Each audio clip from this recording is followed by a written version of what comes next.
Hello friends, welcome to संसार classes. दोस्तों, आज का ये हमारा पार्ट 2 है स्टैटिक जीके का। आज का जो वीडियो है ये पार्ट 2 है। तो दोस्तों, आप थंबनेल में ही देख चुके हैं कि स्टैटिक जीके का ये वीडियो है। तो जी हाँ दोस्तों, स्टैटिक जीके का पार्ट 2 है ये। इसके पहले का जो पार्ट 1 है स्टैटिक जीके का, यदि आप वो वीडियो नहीं देखे हैं तो प्लीज़ हमारे चैनल में जाइए, प्लेलिस्ट में आपको मिल जाएगा, प्लेलिस्ट से आप जाके देख सकते हैं। और उसके साथ साथ हमारे इस वीडियो के डिस्क्रिप्शन में जाइए और यहाँ से भी वीडियो आसानी से देख सकते हैं। तो दोस्तों, यदि आप हमारे चैनल पर नए हैं तो प्लीज़ चैनल को सब्सक्राइब कर लें ताकि अब तक हर तक वीडियो तुरंत पहुँचे। जैसा कि आपको पता है, आप देख पा रहे हैं कि इस चैनल पर हिंदी के जितने भी चैप्टर हैं सभी चैप्टर की प्रैक्टिस सेट स्टार्ट है। तो दोस्तों, जितना भी प्रीवियस ईयर के क्वेश्चन है हिंदी के, सारे क्वेश्चन को हम बहुत अच्छे से पढ़ेंगे। जितने भी चैप्टर हिंदी के हैं सारे क्वेश्चन, सारे चैप्टर। तो दोस्तों, चलिए बिना किसी देरी के स्टार्ट करते हैं। जैसा कि आपको बता दें कि इस वीडियो में कुल फ्रेंड्स 60 क्वेश्चन है। तो चलिए सभी क्वेश्चन को बहुत अच्छे से डिटेल में पढ़ते हैं। जो कि आज का हमारा पहला क्वेश्चन है वो है, निम्नलिखित में से किस काल के औजारों को लघु पाषाण अथवा माइक्रोलिथ कहा जाता है। तो फ्रेंड्स देखिए, क्वेश्चन में ही आंसर छिपा हुआ है। देखिए कैसे, किस काल के औजारों को लघु पाषाण अथवा माइक्रोलिथ कहा जाता है। मतलब लघु पाषाण काल उसे कहा जाता है और उसे माइक्रोलिथ भी कहा जाता है। तो वो कौन सा पाषाण काल है फ्रेंड्स? तो वो है मध्य पाषाण काल। कौन सा है? मध्य पाषाण काल। तो बिल्कुल बी ऑप्शन लिखा हुआ है साफ साफ। मध्य पाषाण काल को माइक्रोलिथ कहा जाता है और क्या कहा जाता है? लघु पाषाण काल कहा जाता है। तो फ्रेंड्स ये तीनों बातें याद रखिए। तो इसका आंसर क्या हो जाएगा? मध्य पाषाण काल, जैसा कि बी ऑप्शन लिखा हुआ है। तो B is the right answer. Next question है, निम्नलिखित में से कौन सिजदा एवं पाबोस पद्धति व नवरोज त्योहार आरंभ करने के लिए जाना जाता है। तो देखिए फ्रेंड्स, पहले क्वेश्चन क्या कह रहा है? सिजदा एवं पाबोस पद्धति और उसके बाद नवरोज त्योहार, दोनों बातों को प्रारंभ या आरंभ करने के लिए कौन जाना जाता है। तो इसका मतलब है कि चार ऑप्शन जो दिया गया, इन्हीं चारों में से एक कोई ऐसा ऑप्शन है जिन्होंने ये सिजदा एवं पाबोस और नवरोज त्योहार को आरंभ किया है।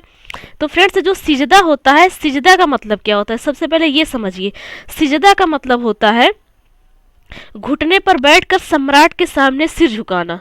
फ्रेंड्स समझिए, सिजदा का मतलब होता है घुटने पर बैठकर, मतलब जो अपना दोनों पैर है, इसका जो घुटना है, जहाँ से पैर टूटता है, इसी के बल पर बैठना, इसी के टेक कर बैठना और सिर झुकाने, इसे सिजदा कहते हैं। और पाबोस किसे कहते हैं? पाबोस उसे कहते हैं, पाबोस का मतलब होता है जो सुल्तान होते हैं, जो राजा महाराजा वहाँ के हैं जो इस समय, उनको क्या करते हैं? उनके कदमों को चूमते हैं। तो ये पाबोस कहलाता है। सुल्तान के कदमों को चूमना पाबोस कहलाता है। और घुटने पर बैठकर सम्राट के सामने सिर झुकाना क्या कहलाता है? सिजदा कहलाता है। तो फ्रेंड्स बिल्कुल आप समझ गए होंगे। तो इसको शुरू किसने किया है? इसको आरंभ किसने किया है? बलबन ने किया है। तो फ्रेंड्स किसने किया है? बलबन ने किया है। जी हाँ दोस्तों, बलबन क्या है? गयासुद्दीन बलबन इसका पूरा नाम है। और बलबन क्या है? गुलाम वंश का सबसे शक्तिशाली शासक है। कौन से वंश का? गुलाम वंश का। तो फ्रेंड्स नवरोज त्योहार भी बलबन ने ही शुरू किया था। तो फ्रेंड्स सिजदा, पाबोस एवं नवरोज त्योहार को आरंभ करने के लिए कौन जाने जाते हैं? बलबन जाने जाते हैं। तो इसमें सी ऑप्शन सही है, C is the right answer. Next question है, प्रथम आंग्ल मैसूर युद्ध 1767 और 69 ईस्वी में हुआ था। इसमें कौन विजयी हुआ था ये बताना। प्रथम आंग्ल मैसूर युद्ध में हैदर अली, कौन फ्रेंड्स? हैदर अली विजयी हुआ था, जैसा कि सी ऑप्शन लिखा हुआ है। आप हैदराबाद का निजाम, इस पर मत टिक करिएगा, इस पर मत टिक करिएगा फ्रेंड्स। हैदर अली प्रथम आंग्ल मैसूर युद्ध को विजयी हुआ था। तो इसमें सी ऑप्शन सही है। नेक्स्ट है, 1942 ईस्वी में भारत में क्रिप्स मिशन के आगमन के समय ब्रिटेन का प्रधानमंत्री कौन था। तो फ्रेंड्स जैसा कि आप जानते हैं कि 1942 ईस्वी में भारत में क्रिप्स मिशन आया, तो उस समय ब्रिटेन के प्रधानमंत्री कौन थे? ब्रिटेन के प्रधानमंत्री थे विंस्टन चर्चिल। कौन थे? विंस्टन चर्चिल, जो कि डी ऑप्शन लिखा हुआ है। तो इसमें डी ऑप्शन सही हो जाएगा। तो 1942 ईस्वी में भारत में क्रिप्स मिशन आया और उस समय ब्रिटेन के प्रधानमंत्री थे विंस्टन चर्चिल। नेक्स्ट है, आदि तारा अथवा भ्रूण तारा निर्मित होता है। तो फ्रेंड्स ये बताना है, आदि तारा अथवा भ्रूण तारा निर्मित होता है। तो निर्मित होता है फ्रेंड्स हाइड्रोजन एवं हीलियम से। किससे फ्रेंड्स? हाइड्रोजन एवं हीलियम के बादलों के गुरुत्वीय संघनन से आदि तारा और भ्रूण तारा बनता है। तो आदि तारा और भ्रूण तारा को चलिए हम और डिटेल में जानते हैं। तो फ्रेंड्स ये है कि जब आकाशगंगा में हाइड्रोजन का बादल काफी बड़ा हो जाता है, क्या? जब आकाशगंगा में हाइड्रोजन का बादल काफी बड़ा हो जाता है तो गुरुत्वाकर्षण के प्रभाव से गैस पिंड सिकुड़ने लगता है, बिल्कुल जाहिर सी बात है। तो तारे तारे की इस अवस्था को प्रोटोस्टार या आदि तारा कहते हैं। तो फ्रेंड्स समझिएगा, इस अवस्था को क्या कहते हैं? प्रोटोस्टार कहते हैं या हिंदी में से आदि तारा कहते हैं। इसका केंद्र सघन होता है, जो इसका केंद्र होता है, बीच वाला पोर्शन होता है, वो सघन होता है, इसलिए इसे भ्रूण तारा भी कहते हैं। इसलिए इसे भ्रूण तारा या इंग्लिश में बोले तो एम्ब्रियो स्टार भी कहते हैं। तो फ्रेंड्स आदि तारा और भ्रूण तारा का मतलब आप समझ गए होंगे। तो कैसे निर्मित होता है? हाइड्रोजन एवं हीलियम के बादलों के गुरुत्वीय संघनन से। तो जैसा कि ए ऑप्शन लिखा हुआ है तो इसमें ए ऑप्शन सही है, A is the right answer. Next है, भारत में मैंग्रोव वन का दूसरा सबसे बड़ा क्षेत्र कहाँ पाया जाता है? तो फ्रेंड्स जो भारत में मैंग्रोव वन है, मैंग्रोव वन का दूसरा सबसे बड़ा क्षेत्र कहाँ पाया जाता है? तो फ्रेंड्स वो पाया जाता है गुजरात के तट पर। कहाँ दोस्तों? गुजरात तट के सहारे, जैसा कि बी ऑप्शन लिखा हुआ है। तो मैंग्रोव वन का दूसरा सबसे बड़ा क्षेत्र कहाँ है? गुजरात तट के सहारे। नेक्स्ट है किस परिस्थिति तंत्र में जीव भार का पिरामिड उल्टा बनता है? तो देखिए फ्रेंड्स बिल्कुल कॉमन सेंस की बात है, समझने की बात है। क्या कह रहा है क्वेश्चन? किस पारिस्थितिक तंत्र में जीव भार का पिरामिड उल्टा बनता है? तो बिल्कुल फ्रेंड्स आप तालाब के पास कभी गए हैं? तालाब के किनारे कभी खड़े हुए? नहीं खड़े हुए तो बिल्कुल जाकर आप खड़े हुए तुरंत तालाब में ही क्या बनता है? पारिस्थितिकी तंत्र में जीव भार का पिरामिड उल्टा बनता है। तो फ्रेंड्स इससे बी ऑप्शन सही हो जाएगा। कहाँ पर बनता है? तालाब में बनता है, तो इसका बी ऑप्शन सही है। नेक्स्ट है, भारतीय संविधान का मैग्ना कार्टा किसे कहा जाता है? तो फ्रेंड्स भारतीय संविधान का मैग्ना कार्टा कहा जाता है मूल अधिकार को। किसको फ्रेंड्स? मूल अधिकार को। आप मौलिक कर्तव्य मत करिएगा, मौलिक कर्तव्य नहीं है, पहले तो मौलिक कर्तव्य होता ही नहीं, मूल कर्तव्य होता है। तो फ्रेंड्स चलिए इसका आंसर तो मूल अधिकार ही है, बी ऑप्शन है, B is the right answer. भारतीय संविधान का मैग्ना कार्टा मूल अधिकार को कहा जाता है। नेक्स्ट है, संविधान के अनुच्छेद 110 मतलब 110 में परिभाषित धन विधेयक किसकी अनुमति से लोकसभा में प्रस्तुत किया जाएगा? तो फ्रेंड्स किसकी अनुमति से किया जाएगा? जो संविधान है, अपना संविधान का जो आर्टिकल 110 है उसमें लिखा गया है कि जो धन विधेयक होगा वो राष्ट्रपति की अनुमति से लोकसभा में प्रस्तुत किया जाएगा। किसकी अनुमति से फ्रेंड्स? राष्ट्रपति की। तो इसमें बी ऑप्शन सही हो जाएगा। फ्रेंड्स याद रखिएगा बजट पेश करने वाली बात यहाँ नहीं हुई, यहाँ पर धन विधेयक की बात हो रही है। क्या हो रही है फ्रेंड्स? देखिए लिखा हुआ है ना धन विधेयक यदि धन पारित करवाना है, आपको लेना है कितना भी रुपए, तो वो किसके परामर्श से, किसकी अनुमति से लोकसभा में रखा जाएगा? क्योंकि लोकसभा और राज्यसभा से पास होना है उसे, तो किसकी अनुमति से लोकसभा में रखा जाएगा? तो राष्ट्रपति की अनुमति से। तो इसमें बी ऑप्शन सही है, B is the right answer. Next है, विकास का भारतीय मॉडल किसके हितों की सुरक्षा करता है? तो फ्रेंड्स विकास का जो भारतीय मॉडल है, तो फ्रेंड्स बिल्कुल वो राज्य को भी करेगा, व्यक्ति को भी करेगा। तो बिल्कुल इसमें ए और बी दोनों आंसर सही हो जाएगा। फ्रेंड्स जो विकास का भारतीय मॉडल है वो राज्य और व्यक्ति के हितों में ही तो करेगा, तो बिल्कुल इसमें राज्य और व्यक्ति सही हो जाएगा, मतलब सी ऑप्शन सही हो जाएगा, ए और बी दोनों। नेक्स्ट है, वन अरेंज्ड मर्डर पुस्तक के लेखक है, पुस्तक का नाम है वन अरेंज्ड मर्डर। इस पुस्तक के लेखक कौन है? चेतन भगत है। कौन है? चेतन भगत है। तो इससे बी ऑप्शन सही हो जाएगा। नेक्स्ट है, सोडियम बाइकार्बोनेट का साधारण नाम क्या है? तो फ्रेंड्स सोडियम बाइकार्बोनेट का साधारण नाम है खाने का सोडा या बेकिंग सोडा। खाने का सोडा या बेकिंग सोडा। देखिए क्वेश्चन क्या कर रहा है, सोडियम बाइकार्बोनेट क्या है?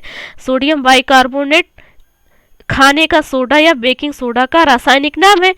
तो इसका साधारण नाम क्या है? मतलब साधारण नाम क्या है, इसे हम साधारण नाम से जानते हैं, वो कौन सा शब्द है, कौन सी? खाने का सोडा या बेकिंग सोडा।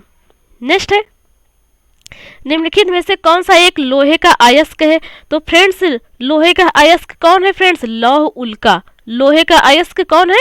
लौह उल्का। डोलोमाइट बिल्कुल नहीं है। सेंधा नमक ये तो बिल्कुल भी नहीं है। लौह अयस्क, लौह उल्का बिल्कुल है। लौह उल्का क्या है? लोहे का अयस्क है। तो इसमें सी ऑप्शन सही है।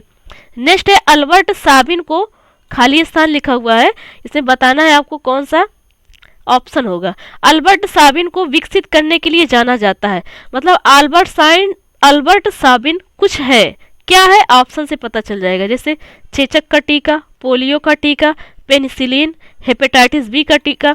इसका मतलब अल्बर्ट साबिन क्या है? कोई टीका है, कोई किसी टीके का नाम है। तो इसको विकसित किसने किया ये बताना है। तो फ्रेंड्स अल्बर्ट साबिन को देखिए, फ्रेंड्स अल्बर्ट साबिन ये व्यक्ति का नाम है और बताना ये व्यक्ति कौन से टीके का आविष्कार किए हैं, तो ये खाली स्थान पर लिखा जाएगा। तो ये कौन से टीके का आविष्कार किए? तो फ्रेंड्स ये पोलियो का टीका। अल्बर्ट साबिन ने पोलियो का टीका विकसित करने के लिए जाने जाते हैं। तो इसमें बी ऑप्शन सही है। अल्बर्ट साबिन व्यक्ति का नाम है और इसने कौन से टीके का आविष्कार किया? पोलियो के टीके का। तो इसमें बी ऑप्शन सही है। नेक्स्ट है जैविक नाम प्रायः किस भाषा में प्राप्त होते हैं?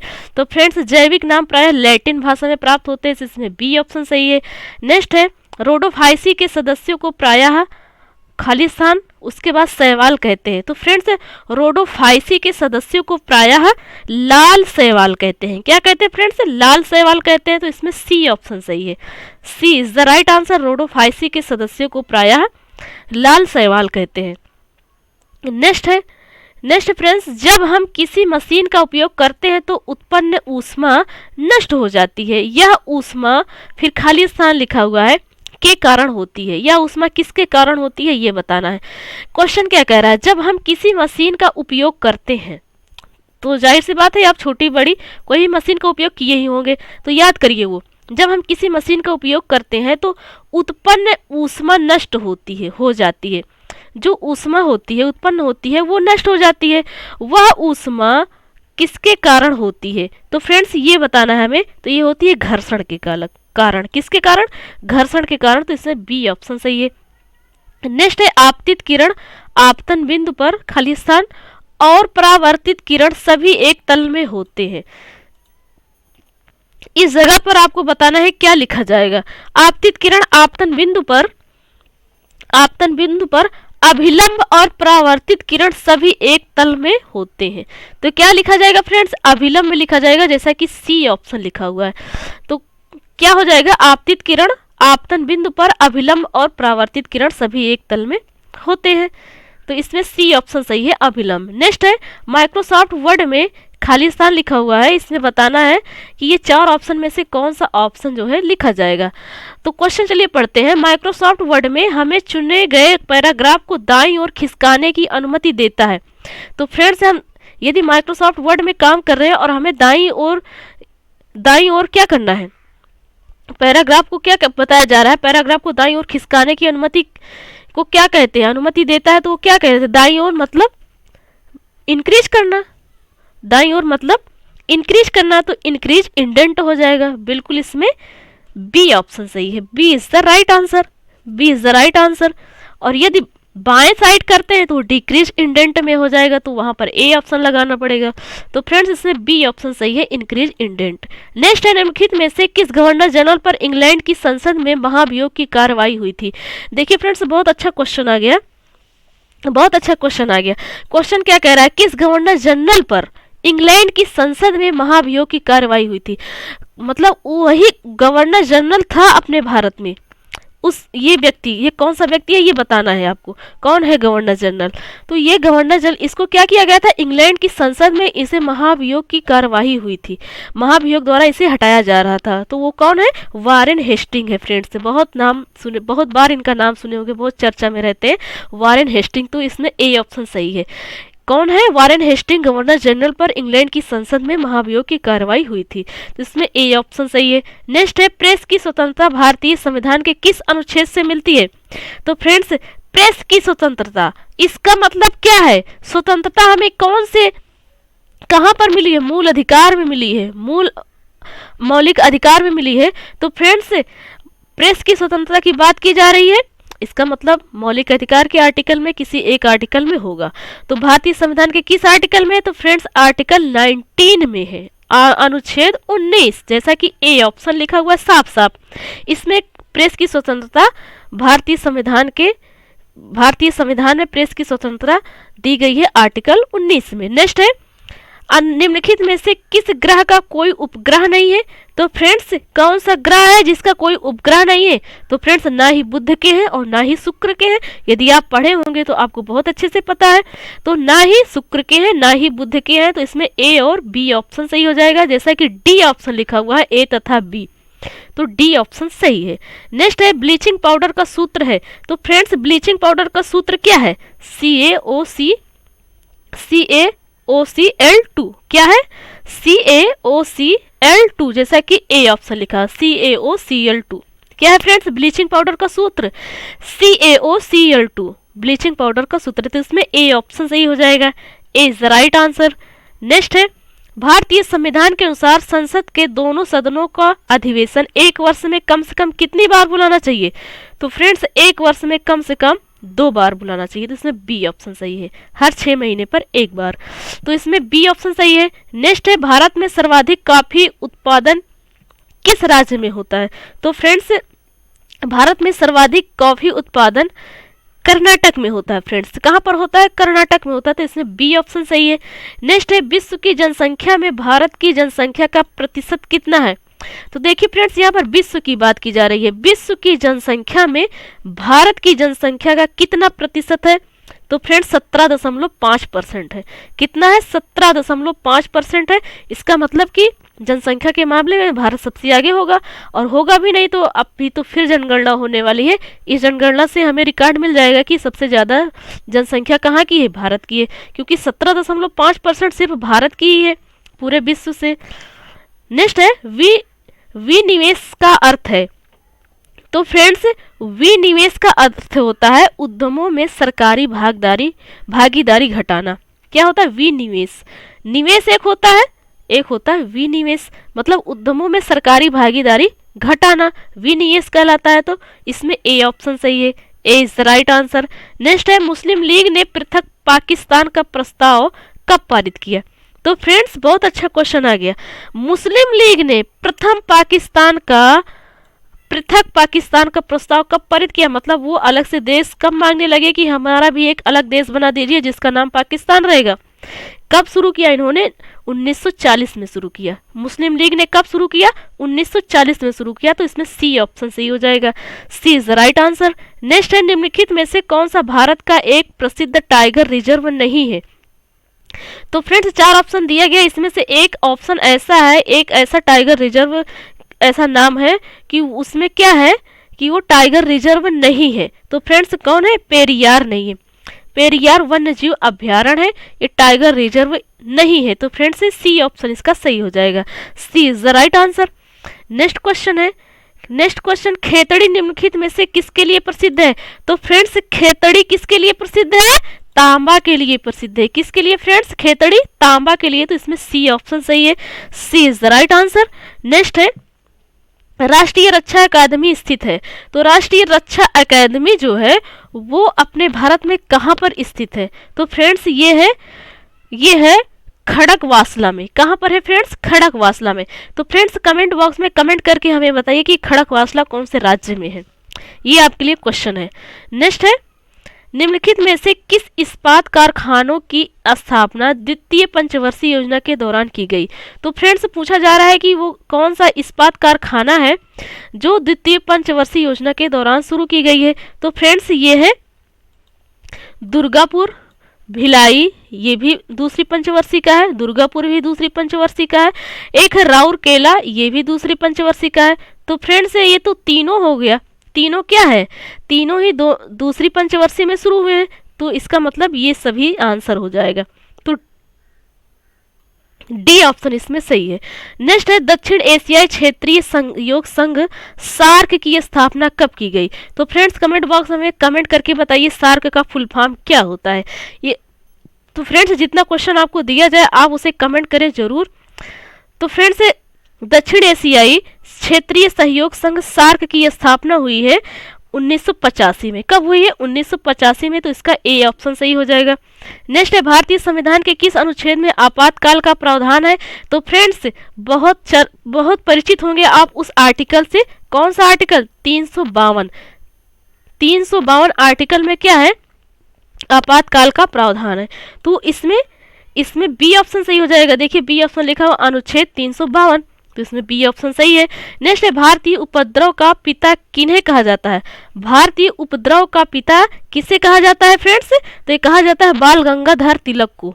क्या कहा जाता है? इन्हें उपद्रवी नाम से भी लोग जानते हैं। ऐसा इतिहास में लिखा हुआ है कि भारतीय उपद्रव का पिता बाल गंगाधर तिलक को कहा जाता है। नेक्स्ट है, निम्नलिखित में से कौन सा क्षेत्र उष्णकटिबंधीय सदाबहार वन से ढका हुआ है?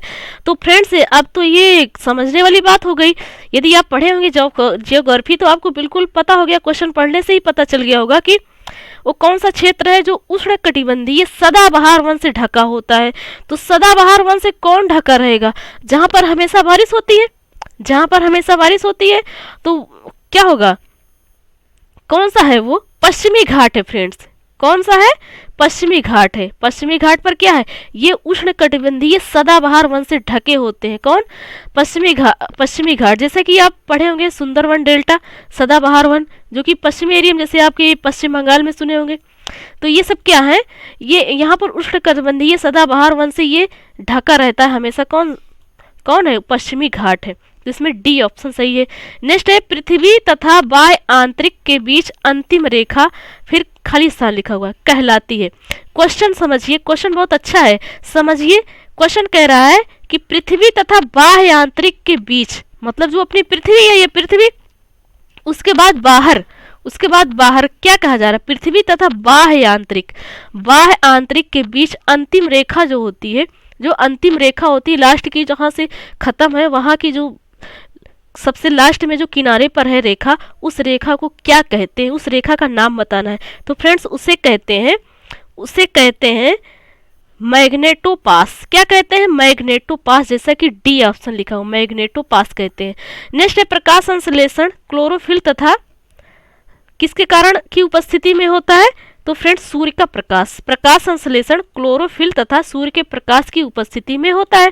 तो इसमें डी ऑप्शन सही है। देखिए डी ऑप्शन लिखा हुआ है सूर्य का प्रकाश, तो इसमें डी ऑप्शन सही है। नेक्स्ट है, कौन सा रक्त समूह सार्वभौमिक स्वीकर्ता है? देखिए फ्रेंड्स क्वेश्चन समझिए, कौन सा रक्त समूह है सार्वभौमिक स्वीकर्ता है? स्वीकर्ता का मतलब वो सभी ब्लड ग्रुप को स्वीकार कर सकता है, सभी ब्लड ग्रुप को ले सकता है। वो चाहे ए हो, बी हो, ए पॉजिटिव हो, ए नेगेटिव हो, तो क्या करता है? वो सबको स्वीकार कर सकता है, सारे ब्लड ग्रुप को ले सकता है। तो वो कौन है फ्रेंड्स? वो है ए बी प्लस। कौन है? A B plus. A B plus स्वीकार कर सकता है, मतलब ले सकता है। और जो ओ होता है ना, ओ सबको दे सकता है। ओ क्या करता है? ओ सभी ब्लड ग्रुप वालों को दे सकता है, सभी ब्लड ग्रुप में उनका ब्लड चल जाएगा। पर जो ए बी प्लस है, ये क्या है? सबका ले सकता है। तो इसमें डी ऑप्शन सही हो जाएगा। इसलिए क्वेश्चन पूछा जा रहा है कौन सा रक्त समूह है जो सार्वभौमिक स्वीकार करता है? तो कौन है? ए बी प्लस है। तो इसमें डी ऑप्शन सही है। नेक्स्ट है, यदि पश्च दृष्टि से देखने वाले दर्पण में वस्तुएं बड़ी तथा उल्टी दिखाई देती हैं, तो किस प्रकार के दर्पण का प्रयोग किया गया है? तो फ्रेंड्स अवतल दर्पण का प्रयोग किया गया है। क्वेश्चन क्या कह रहा है? यदि पश्च दृश्य देखने के लिए आप पीछे का भाग देखना चाहते हैं, यदि आप बाइक पर बैठे हैं या फोर व्हीलर पर बैठे हैं, आपके बाइक में या फोर व्हीलर में तो दर्पण तो लगा ही हुआ है, जिसे आप शीशा कहते हैं, तो बिल्कुल शीशा लगा होता है। दर्पण में जो वस्तुएं दिखती हैं वो बड़ी दिखती हैं, बड़ी तथा उल्टी दिखाई देती है, बिल्कुल उल्टी दिखाई देती है, बड़ी भी दिखाई देती है। तो इसे किस प्रकार के दर्पण का प्रयोग किया गया? मतलब वो जो आपकी बाइक में या आपके फोर व्हीलर में जो शीशा लगा हुआ है, जो दर्पण लगा हुआ है, वो कौन सा है? तो फ्रेंड्स वो होता है अवतल। कौन सा होता है? अवतल। तो इसमें ए ऑप्शन सही है, A is the right answer. Next है, साबुन का बुलबुला खाली स्थान के कारण गोलाकार प्राप्त कर लेता है। किसके कारण साबुन का बुलबुला गोलाकार में हो जाता है? तो किसके कारण हो जाता है फ्रेंड्स? पृष्ठ तनाव के कारण हो जाता है। किसके कारण? पृष्ठ तनाव के कारण। तो इसमें सी ऑप्शन सही है। साबुन का जो बुलबुला होता है उसमें तनाव बढ़ता है, तो वो क्या होता है? अपने आप को घेरने लगते हैं, अपने वो फूलने लगता है, तो गोलाकार में प्राप्त हो जाता है। तो फ्रेंड्स पृष्ठ तनाव के कारण साबुन का बुलबुला गोलाकार प्राप्त कर लेता है। नेक्स्ट है सीएडी का असंक्षिप्त नाम है, खाली स्थान दिया गया है सीएडी। सीएडी का फुल फॉर्म बताना है फ्रेंड्स। सीएडी का फुल फॉर्म क्या होता है? सीएडी का फुल फॉर्म होता है कंप्यूटर एडेड, तो फ्रेंड्स होता है कंप्यूटर एडेड डिजाइन। क्या होता है? कंप्यूटर एडेड डिजाइन, जैसा कि बी ऑप्शन लिखा हुआ है, कंप्यूटर एडेड डिजाइन सीएडी का फुल फॉर्म होता है, तो इसमें बी ऑप्शन सही है। नेक्स्ट है सोडियम क्लोराइड नमक का रासायनिक सूत्र क्या है? सोडियम क्लोराइड क्या है? नमक है, नमक का रासायनिक नाम है। अब इसका रासायनिक सूत्र पूछा जा रहा है, तो क्या होगा फ्रेंड्स? क्या होगा? NaCl। क्या होता है नमक का रासायनिक नाम? NaCl। तो इसका रासायनिक सूत्र होता है NaCl और इसका रासायनिक नाम क्या होता है? Sodium chloride. तो सोडियम क्लोराइड मतलब नमक, तो इसका रासायनिक सूत्र क्या होता है? NaCl। तो इसमें बी ऑप्शन सही है। नेक्स्ट क्वेश्चन है भूमंडलीय तापमान मतलब ग्लोबल वार्मिंग जिसे कहते हैं आप, तो भूमंडलीय तापमान या ग्लोबल वार्मिंग की घटना में सबसे अधिक योगदान किस गैस का है? तो फ्रेंड्स इससे तो आप बहुत परिचित होंगे, ये तो चर्चा में रहती है बातें। कौन सी गैस है? CO2 मतलब कार्बन डाइऑक्साइड। ये ग्लोबल वार्मिंग की घटना में सबसे अधिक योगदान इसका रहता है, किसका? कार्बन डाइऑक्साइड का, तो इसमें डी ऑप्शन सही है। नेक्स्ट क्वेश्चन है निम्नलिखित में से किस अधिनियम में नियंत्रक महालेखा परीक्षक नामक पद का सुझाव दिया गया है? तो फ्रेंड्स यहाँ पर आर्टिकल नहीं पूछा जा रहा है, यहाँ कहा जा रहा है निम्नलिखित में से किस अधिनियम में नियंत्रक एवं महालेखा परीक्षा नामक पद का सुझाव दिया गया है? तो फ्रेंड्स 1919 का भारत शासन अधिनियम। क्या फ्रेंड्स? 1919 का भारत शासन अधिनियम में नियंत्रक एवं महालेखा परीक्षा नामक पद का सुझाव दिया गया, तो इसमें बी ऑप्शन सही है। B is the right answer. Next question है श्रमिक की उत्पादकता बढ़ने पर निम्नलिखित में से क्या घटित होती है? तो फ्रेंड्स जो श्रमिक है उनकी उत्पादकता बढ़ने लगती है, तो क्या घटित होता है ये बताना है। तो फ्रेंड्स क्या घटित होता है? प्रतियोगी फर्मों को अधिक पूंजी के प्रयोग के लिए प्रेरित किया जाता है। क्या होता है फ्रेंड्स? जो प्रतियोगी फर्मों का अधिक पूंजी के प्रयोग के लिए प्रेरित किया जाता है, तो इसमें सी ऑप्शन सही हो जाएगा। C is the right answer. जैसे एग्जाम्पल के तौर पर आपको बताएं कि कोई किसान है, किसान तो बहुत सारे हैं, यदि किसान को किसी चीज़ में फायदा मिलने लगे, मान लीजिए जहाँ पर 1 क्विंटल गेहूं होना था वहाँ 5 क्विंटल गेहूं हो गया, तो क्या करेंगे? या तो आपको बीज महंगा मिलने लगेगा या तो खाद महंगी मिलने लगेगी। तो फ्रेंड्स एग्जाम्पल के तौर पर आप समझ गए होंगे, तो इसका सी ऑप्शन सही हो जाएगा। नेक्स्ट क्वेश्चन है ग्रहण के दौरान पड़ने वाली छाया का सबसे काला भाग क्या कहलाता है? जब ग्रहण लगता है फ्रेंड्स, सूर्य ग्रहण लगता है, चंद्र ग्रहण लगता है, तो जब मान लीजिए कि सूर्य ग्रहण लग गया, उसके बाद जो आपको क्या दिखता है? बिल्कुल ब्लैक हो जाता है, जैसे लगता है कि रात हो गई है, अंधेरा हो जाता है। तो फ्रेंड्स वो जो ब्लैक वाली छाया है, जो अंधेरा टाइप दिखता है, उसे क्या कहते हैं? तो फ्रेंड्स उसे प्रच्छाया कहते हैं। क्या कहते हैं? प्रच्छाया कहते हैं, जैसा कि बी ऑप्शन लिखा हुआ है। B is the right answer. Next है अखिल भारतीय सेवाओं के सृजन की शक्ति किसे प्राप्त है? तो फ्रेंड्स अखिल भारतीय सेवाओं के सृजन की शक्ति संसद को प्राप्त है, तो इसमें बी ऑप्शन सही है। नेक्स्ट है दिल्ली सल्तनत का राज्यकाल कब समाप्त हुआ? तो फ्रेंड्स दिल्ली सल्तनत का राज्यकाल 1526 ईस्वी में समाप्त हो गया। क्यों? क्योंकि 1526 में कौन आ गया? बाबर आ गया। तो बाबर लोग क्या थे? ये तो मुगल काल है और ये दिल्ली सल्तनत अलग बात है, अलग है, और मुगल काल अलग है। तो दिल्ली सल्तनत का राज्यकाल 1526 में समाप्त हो गया, तो इसमें बी ऑप्शन सही हो जाएगा। नेक्स्ट है इंटरनेट के क्षेत्र में www का पूर्ण रूप है, तो www का पूरा नाम बताना है, तो इसका पूरा नाम होता है वर्ल्ड वाइड वेब। क्या होता है? वर्ल्ड वाइड वेब, जैसा कि बी ऑप्शन लिखा हुआ है, तो इसमें बी ऑप्शन सही हो जाएगा। नेक्स्ट है इंटरनेट में सूचना लेने के लिए किस अनुप्रयोग एप्लीकेशन का प्रयोग किया जाता है? तो फ्रेंड्स यदि आपको इंटरनेट द्वारा कोई सूचना लेना है तो आप क्या करेंगे? किसी ब्राउजर का प्रयोग करेंगे। जैसे आपकी क्रोम ब्राउजर को आपने उपयोग किया, क्रोम ब्राउजर को ओपन किया, या फिर गूगल को आपने ओपन किया, तो फ्रेंड्स वो क्या है? वे ब्राउजर हैं, उन्हीं से तो हम क्या करते हैं, जैसे हमें जानना है कि भारत की राजधानी क्या है, तुरंत गूगल में जाते हैं और लिख देते हैं और उसका आंसर मिल जाता है। वो वेब ब्राउजर है फ्रेंड्स। क्या है? वेब ब्राउजर है। उससे हमें सूचना मिल ही तो रही है, और क्वेश्चन भी तो यही कह रहा है कि इंटरनेट से सूचना लेने के लिए किस अनुप्रयोग एप्लीकेशन का प्रयोग किया जाता है, तो किसका? वेब ब्राउजर का। तो इसमें जो आप क्रोम चलाते हैं, गूगल चलाते हैं, यूसी ब्राउजर चलाते हैं, ये सब क्या है? वेब ब्राउजर है। तो इसमें बी ऑप्शन सही हो जाएगा। नेक्स्ट है मोहनजोदड़ो शब्द का अर्थ है। मोहनजोदड़ो शब्द का अर्थ है मृतकों का टीला। क्या है फ्रेंड्स? मृतकों का टीला, जैसा कि बी ऑप्शन लिखा हुआ है साफ साफ, इससे बी ऑप्शन सही हो जाएगा। नेक्स्ट है भारत के संविधान के किस संशोधन अधिनियम ने पंचायती राज को एक संवैधानिक निकाय बनाया? तो फ्रेंड्स बहुत अच्छा क्वेश्चन है, बहुत अच्छा क्वेश्चन है। भारत के संविधान के किस संशोधन अधिनियम ने पंचायती राज को, किसको? पंचायती राज को एक संवैधानिक निकाय बनाया है फ्रेंड्स। किसको? पंचायती राज को। तो हमें बताना है वो कौन सा संविधान, कौन सा संशोधन अधिनियम है। तो फ्रेंड्स वो कौन सा संशोधन अधिनियम है? वो है फ्रेंड्स 1992 का 73वां संविधान संशोधन। 1992 का 73वां संविधान संशोधन में क्या कर दिया गया? पंचायती राज को एक संवैधानिक निकाय बना दिया गया। कब? 1992 को 73वां संविधान 1992 में किया गया, और वो कौन सा संशोधन था? 73वां संशोधन अधिनियम था। तो इसमें ए ऑप्शन सही है। नेक्स्ट है इनमें से कौन सी भारतीय संविधान की एक महत्वपूर्ण विशेषता नहीं है? तो चलिए फ्रेंड्स जानते हैं वो कौन सी ऐसी बातें हैं जो भारतीय संविधान की एक महत्वपूर्ण विशेषता नहीं है। पहला, यह एक लिखित संविधान है। बिल्कुल सही बात है, लिखित संविधान है, तो बिल्कुल ए ऑप्शन तो सही है।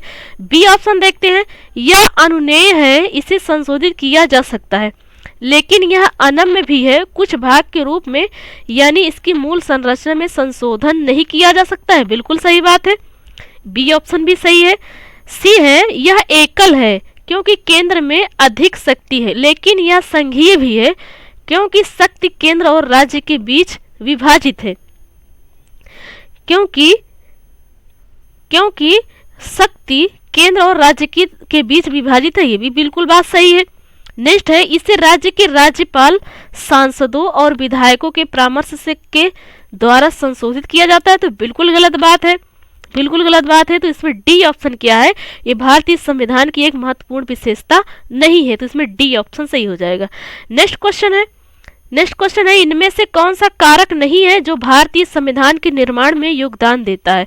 तो फ्रेंड्स चलिए जानते हैं वो कौन सा ऐसा कारक है जो भारतीय संविधान के निर्माण में योगदान देता है। फ्रेंड्स क्या कह रहा है? योगदान देता है। पहला है औद्योगिक क्रांति। तो फ्रेंड्स इसमें बताना क्या, इनमें से कौन सा कारक नहीं है जो भारतीय संविधान के निर्माण में योगदान देता है?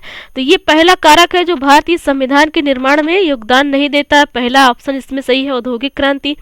बी है ब्रिटेन में संसदीय लोकतंत्र, ये भी देता है। रूस में समाजवादी क्रांति, बिल्कुल ये भी देता है। अमेरिका में अधिकारों का विधेयक, ये भी देता है। तो फ्रेंड्स जो ए ऑप्शन है औद्योगिक क्रांति, यही कारक है जो भारतीय संविधान के निर्माण में योगदान देता है। ये ऐसा कारक है जो क्वेश्चन कह रहा कौन सा कारक नहीं है, तो फ्रेंड्स ये कारक नहीं है, औद्योगिक क्रांति। नेक्स्ट है इनमें से कौन सा उत्तर प्रदेश में विश्वविद्यालय नहीं है? तो फ्रेंड्स बुंदेलखंड विश्वविद्यालय ये है, चौधरी चरण सिंह विश्वविद्यालय ये भी है, बरकत उल्लाह विश्वविद्यालय, तो फ्रेंड्स ये नहीं है। डी है गौतम बुद्ध विश्वविद्यालय, ये भी है। तो इसमें सी ऑप्शन सही हो जाएगा, जो बरकत उल्लाह विश्वविद्यालय है ये उत्तर प्रदेश में नहीं है। नेक्स्ट क्वेश्चन है इनमें से कौन सा उत्तर प्रदेश का लोक नृत्य नहीं है? तो फ्रेंड्स रामलीला बिल्कुल है, रासलीला बिल्कुल भी है, अहिर नृत्य बिल्कुल है, गिद्दा नृत्य ये उत्तर प्रदेश का नहीं है, पंजाब का है, तो इसमें डी ऑप्शन सही हो जाएगा। गिद्दा नृत्य क्या है? उत्तर प्रदेश का लोक नृत्य नहीं है। नेक्स्ट है उत्तर प्रदेश राज्य कब अस्तित्व में आया था? तो फ्रेंड्स उत्तर प्रदेश राज्य 1 अप्रैल 1937 में अस्तित्व में आया था, तो इसमें ए ऑप्शन सही है। A is the right answer, 1 अप्रैल 1937 को उत्तर प्रदेश राज्य अस्तित्व में आया था। नेक्स्ट है एक जिला एक उत्पाद योजना के तहत हस्त निर्मित कागज के उत्पादन के लिए उत्तर प्रदेश का कौन सा जिले को चुना गया है? तो फ्रेंड्स कौन से जिलों को चुना गया है? तो फ्रेंड्स एक जिला एक उत्पाद योजना के तहत हस्त निर्मित कागज, देखिए फ्रेंड्स हस्त निर्मित कागज जालौन को चुना गया है। किसको? जालौन, तो इसमें बी ऑप्शन सही है। ये उत्तर प्रदेश का एक जिला है जो बुंदेलखंड क्षेत्र में है। तो ये बी ऑप्शन इसमें सही है।